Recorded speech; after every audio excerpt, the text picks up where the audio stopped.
Paz do Senhor, continuando nossa aula sobre os segredos da liderança de Paulo. Passamos pelo primeiro tópico, que foi Paulo e a chamada. Agora vamos falar sobre algo muito interessante. Precisamos despertar-nos para isso. Paulo e o preparam. Paulo, um camarada que, por suas palavras, ele provava que tinha a capacidade de se expressar do jeito que queria, falar com quem quisesse, onde fosse, fora a capacidade espiritual, as revelações que ele tinha sobre Cristo e sua pessoa. Acompanhe comigo na sua Bíblia, no capítulo de número 9, Atos dos Apóstolos, capítulo 9, é o texto base que estamos usando, versículo de número 15. O Senhor diz assim: Disse-lhe, porém, o Senhor. Nesse texto, Jesus está falando com Ananias, a quem Jesus havia ordenado que fosse orar por Saulo. Saulo, expressão grega do nome Saul. Saulo significa desejado. Paulo é o nome romano, o nome da cidadania romana que Paulo havia adquirido, conquistado, desde nascimento, é o que ele diz. E Paulo significa menor. Nesse momento aqui, Ananias está orando por Saulo, mas antes disso, Jesus está lhe dando a direção do que dizer.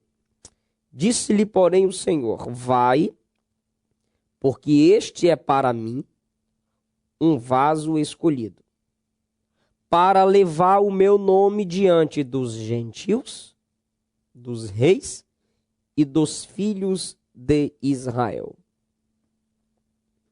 A Bíblia está deixando claro que para Jesus, Paulo era um instrumento escolhido.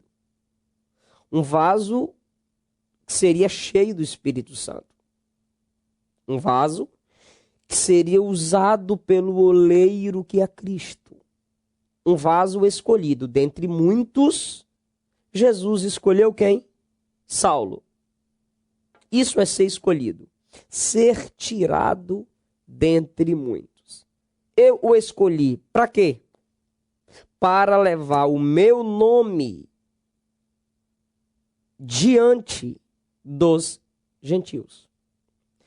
Os gentios eram aqueles que não eram judeus, que dificilmente tinham acesso às coisas de Deus. E Jesus diz: eu escolhi para levar o meu nome àqueles que ainda não me conhecem. Eu o escolhi para falar de mim àqueles que ainda não ouviram falar sobre a minha pessoa e sobre o meu nome. O Senhor ainda diz: vai, porque este é para mim um vaso escolhido, para levar o meu nome diante dos gentios e dos reis.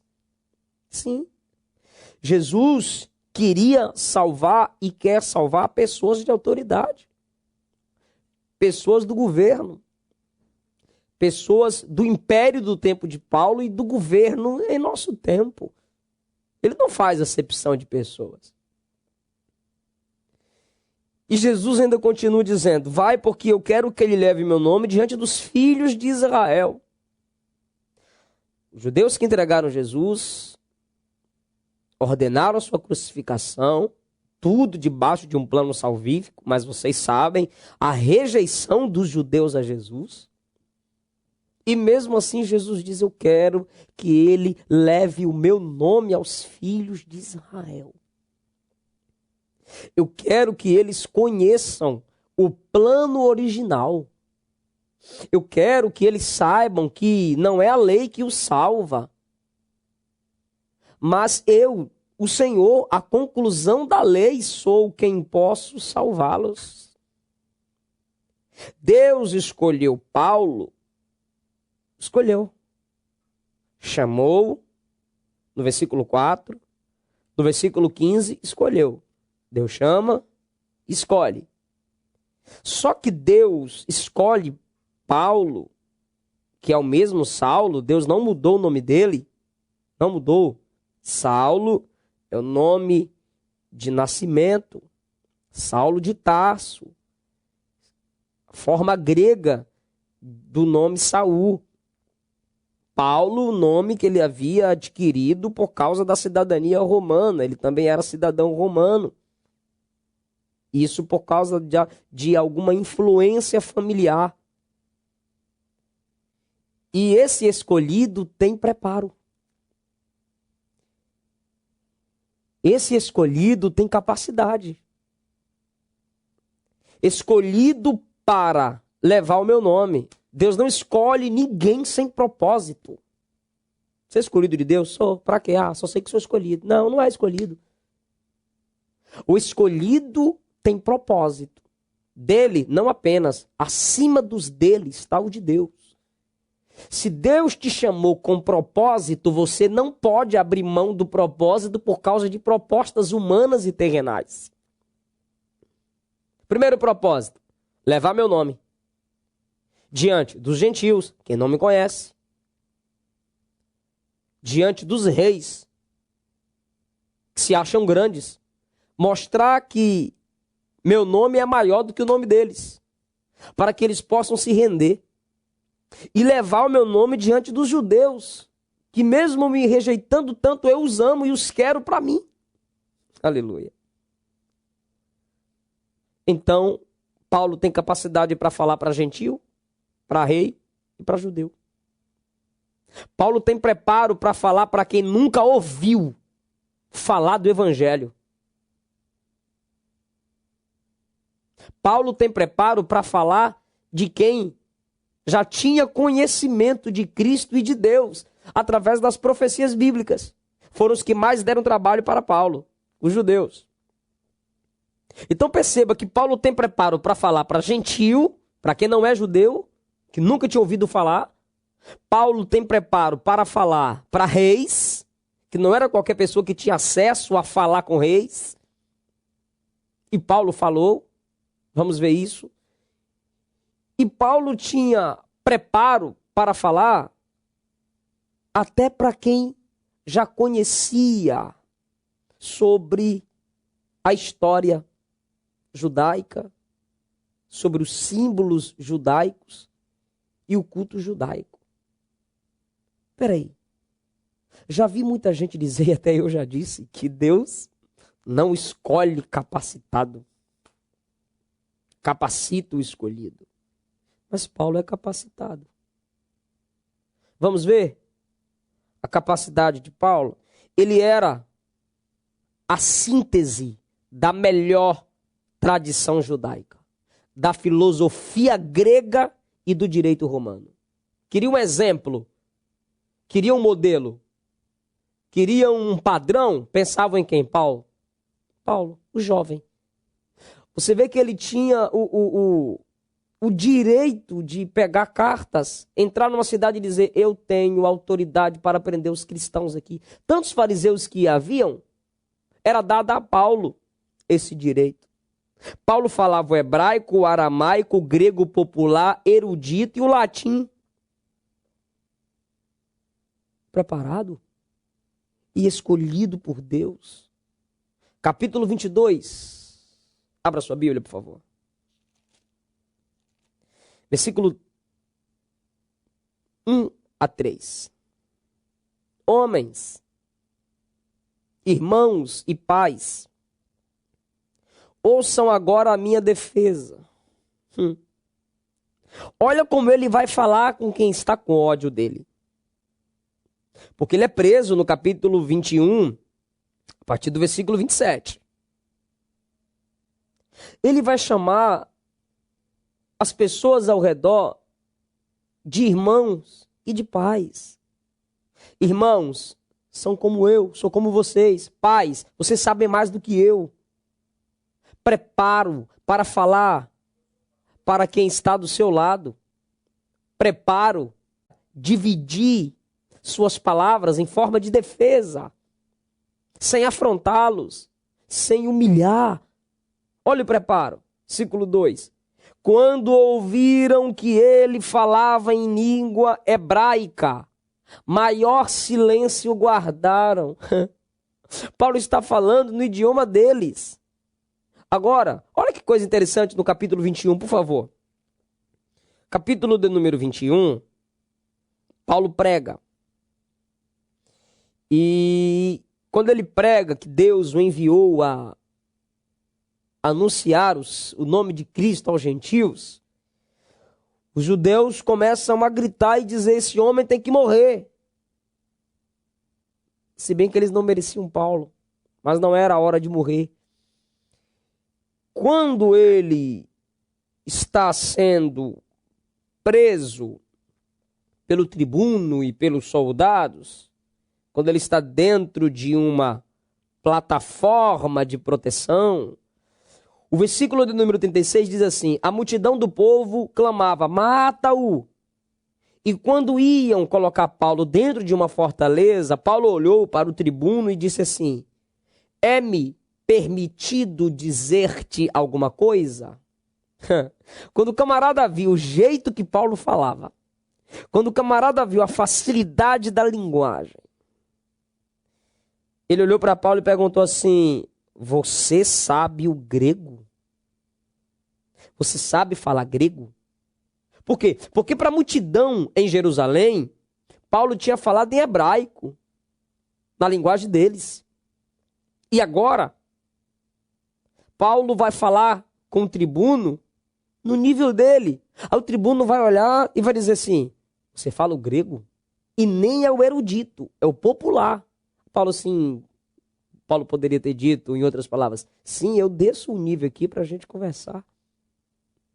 E Paulo disse assim: posso lhe dizer alguma coisa? Olha o preparo do camarada. Ele tem a cidadania romana.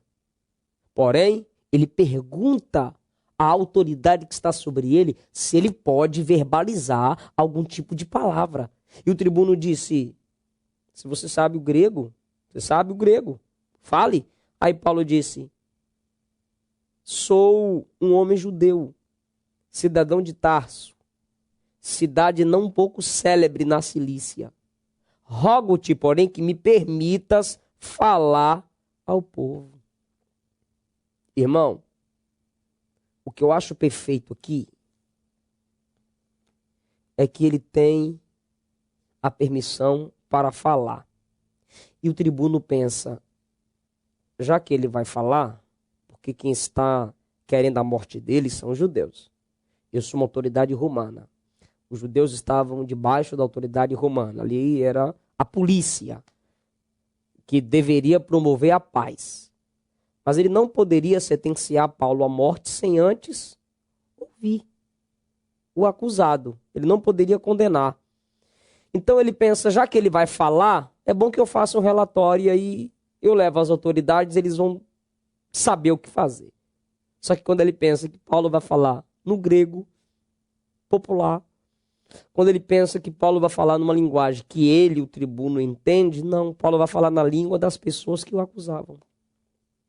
Paulo tinha preparo ao ponto de silenciar os acusadores. Paulo tinha um preparo intelectual. Paulo estudava. Paulo se esforçou para ser o melhor naquilo que ele fazia. E ele confirma no versículo 3: fui educado, criado aos pés de Gamaliel, o mestre mais conceituado da época. Ele está dizendo: ele me instruiu, ele me ensinou. No capítulo 17, a partir do versículo 16, Paulo foi enviado por alguns irmãos e quando ele chegou em Atenas, ele viu que a cidade estava entregue à idolatria. Seu espírito se perturbou. A chama missionária se acendeu. O que ele vai fazer? Ele então vai procurar os judeus religiosos, no versículo 17. Ele tinha que esperar alguns irmãos chegarem no versículo 16. Ele não deu conta de esperar calado. Aí no versículo 17, ele vai disputar nas sinagogas com os judeus e religiosos, e todos os dias na praça com os que se apresentavam. Atenas, o que tinha de idolatria tinha de ídolos. O que tinha de ídolos tinha de livros, de conhecimento. A praça da sabedoria, o areópago da filosofia. Então, na sinagoga, ele disputava com os judeus. Ou seja, Cristo é o Salvador. Jesus morreu e ressuscitou. Esse era o tema da sua pregação em Atenas. Cristo e sua ressurreição. Com os judeus. E quando alguém se apresentava em Atenas para falar de suas sabedorias filosóficas, Paulo, era cultura, era normal, era costume. Paulo também subia e falava com eles e Paulo os vencia. Paulo era superior a eles. Aí, quando Paulo, com os filósofos que se apresentavam, quando Paulo debatia com aqueles filósofos, eles então começaram a se estressar, apelaram e diziam assim, versículo 18, e alguns dos filósofos epicureus e estoicos, marca na sua Bíblia ou anota aí no seu bloco de anotações. Alguns filósofos epicureus e estoicos contendiam com ele. Irmão, Paulo está contendendo com filósofo, com homens que se apresentavam nas praças para mostrar sua sabedoria em debates. E Paulo, eles começaram a falar de Paulo as seguintes palavras. O que quer dizer este paroleiro? O que é paroleiro? E outros, parece que é pregador de deuses estranhos, porque eles anunciavam a Jesus e a ressurreição. Os epicureus pensavam que Deus era um desocupado. Afirmavam que o Deus do povo judaico era um Deus preguiçoso, que não se envolvia com nenhum tipo de trabalho, nem no céu, nem na terra. Influência demoníaca. Os epicureus também afirmavam que de Deus não se tem nada a temer, nem recompensa a esperar. E eles, acima de tudo, valorizavam o prazer dos sentidos. Os estoicos se afirmavam serem bons como Deus. Deus é bom como a gente. Não é nós somos bons como Deus, não. Deus é quem é bom igual a nós. Nós somos o padrão de bondade para Deus. Os estoicos também diziam que a única coisa que tornava o homem superior a Deus era o conhecimento. Será que você não lembra de nada? Será que a pregação dos epicureus e dos estoicos não nos lembra nada? Porque os epicureus diziam, Deus não trabalha, Deus não se importa, o que importa é a felicidade. O que importa é você ser feliz, o que importa é a felicidade e o prazer dos sentidos. Os estoicos diziam, a gente é a mesma coisa de Deus, Deus é a nossa semelhança. E o padrão de bondade para Deus somos nós, Deus aprende a ser bom com a gente. E eles também afirmavam que o homem se torna superior a Deus no conhecimento. Você lembra da proposta de Satanás para Adão e Eva em Gênesis 3? Chama a atenção do casal para a árvore do conhecimento do bem e do mal. E eles viram que o fruto era bom, desejável para se comer, agradável aos olhos, prazer dos sentidos. E que eles seriam como Deus, e o diabo quis provar que Deus estava mentindo. Como se quisesse dizer que Deus estava escondendo alguma coisa boa, ou seja, Deus é ruim. A serpente falava na filosofia daqueles homens, no conhecimento daqueles homens, e Paulo teve preparo para sentar com eles e provar que estavam errados. Só que de repente, os que estavam ali juntos aos epicureus e os estoicos começaram a dizer, olhar para Paulo, acredita-se que sua estatura era pequena, era de baixa estatura. Entre o capítulo 21 e 22, quando ele vai se defender, ele teve que ser colocado numa escada e levantar a mão para ser visto. E ainda aqui no capítulo 17, eles olharam para Paulo e disseram assim: quem é esse paroleiro? Tem alguns significados para essa palavra: alguém que fala sem pensar, alguém que fala muito, ou pássaro pequeno.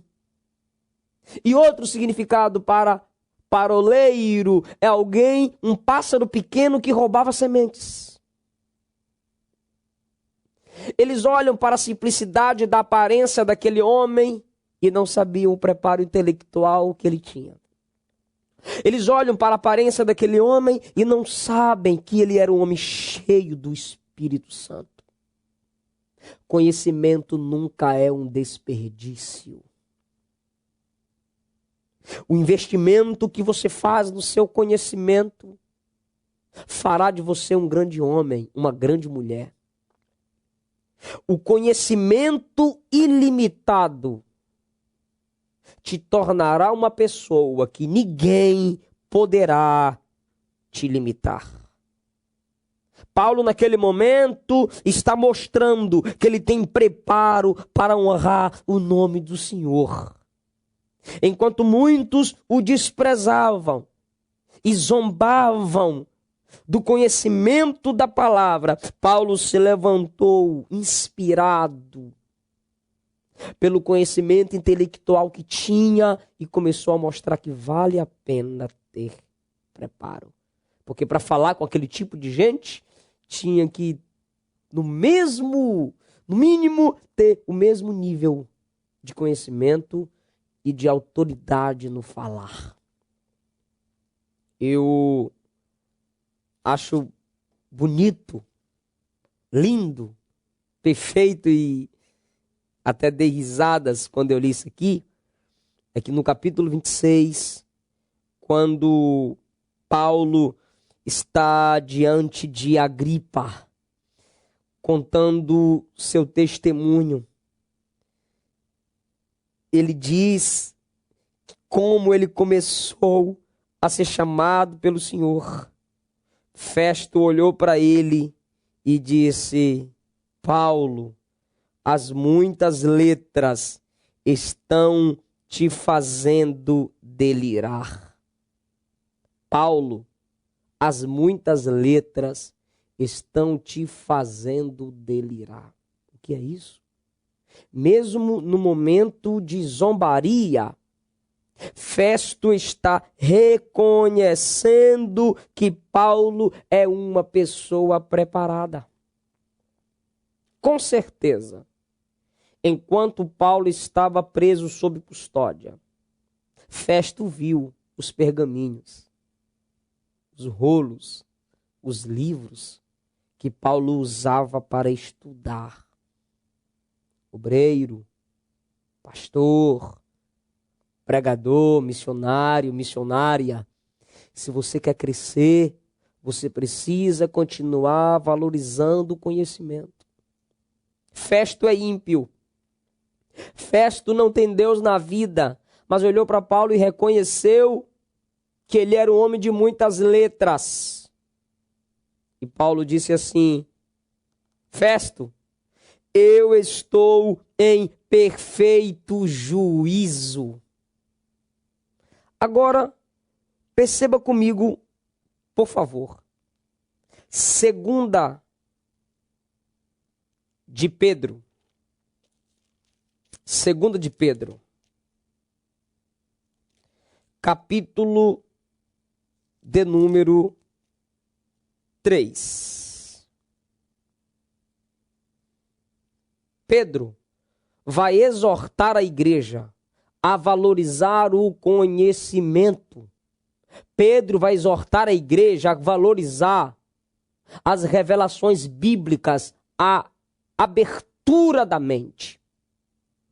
Ele vai dizer, a partir do versículo de número 15: E tende por salvação a longanimidade de nosso Senhor, como também o nosso amado irmão Paulo vos escreveu, segundo a sabedoria que lhe foi dada, como também em todas as suas epístolas, falando nelas destas coisas. Pedro estudava as epístolas de Paulo, entre as quais há algumas difíceis de entender. Olha o nível que Paulo escrevia. Que os indoutos e inconstantes torcem. Indoutos, faltos de conhecimento, de pesquisas. E inconstantes, ou seja, aqueles que liam e diziam, deixa pra lá, sabe? Quando você lê a Bíblia e não consegue entender, em vez de ler 10 vezes o texto e acessar o site da Academia de Pregadores ou comprar comentários bíblicos para entender e você não se esforça, ou alguém não se esforça. Indoutos que não valorizam o conhecimento, inconstantes que não valorizam a perseverança. Pedro diz, eles torcem, como também eles torcem as outras escrituras para a sua própria perdição. Eles as interpretam de forma errada para a própria perdição.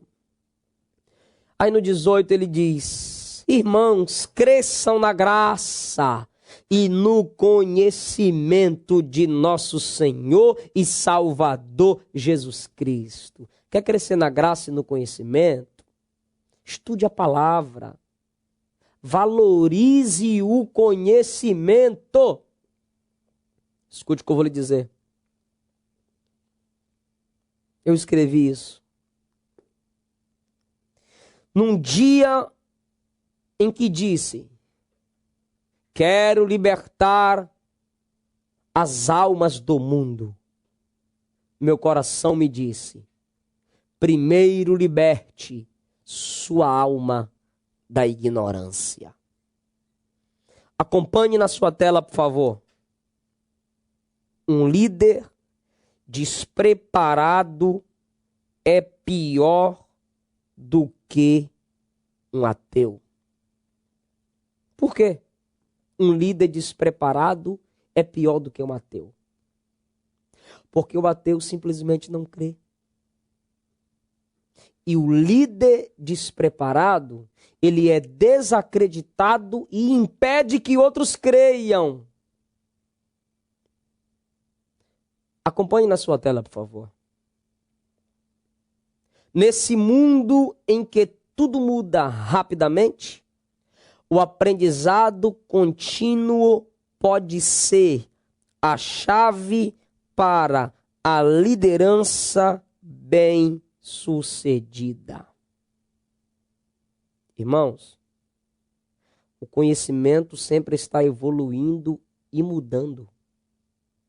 O líder, o pastor, não pode ficar simplesmente naquela faculdade que fez há 10 anos.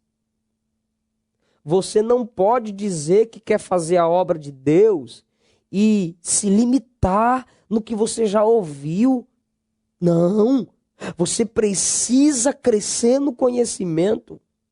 Paulo, Tito, capítulo 1, versículo 10, acompanhe comigo na sua Bíblia, do 10 ao 12, ele diz assim, porque há muitos desordenados, faladores, vãos e enganadores, principalmente os da circuncisão, os judeus que rejeitavam o evangelho que Paulo pregava, os quais convém tapar a boca. Se você não tem preparo, cala a boca. Se você não tem preparo, não queira falar. Homens que transtornam casas inteiras ensinando o que não convém. Se você ensina sem preparo, você destrói famílias. Por torpe ganância, só por orgulho, só por soberba, nem sabe o que está dizendo, porque não tem preparo, não passa pelo crivo de grandes comentaristas. E ele continua dizendo, um deles, seu próprio profeta disse, ele vai falar um provérbio dos filósofos e dos escritores antigos. Olha a pesquisa. O camarada sabe um ditado de um escritor do tempo dele. Olha o que ele vai dizer. Um deles, seu próprio profeta disse: os cretenses são sempre mentirosos, bestas ruins, ventres preguiçosos. Mentirosos porque não conhecem a verdade, ou não valorizam a verdade do conhecimento. Bestas ruins, irracionais. Irmão, se você sabe ler e não lê, é tu que é o analfabeto. Analfabeto não é apenas quem não sabe ler. Quem sabe ler e não lê, entra na categoria dos analfabetos. Bestas ruins, ventres preguiçosos. Interior que não se dispõe a estudar. Uma mente que se cansa com qualquer coisa que lê. No versículo 23 do capítulo 26 de Atos dos Apóstolos, tem um ímpio reconhecendo que Paulo valorizava o estudo. E em 2 Pedro 3, a partir do versículo 14, tem um justo Pedro dizendo que Paulo era um exemplo de conhecimento.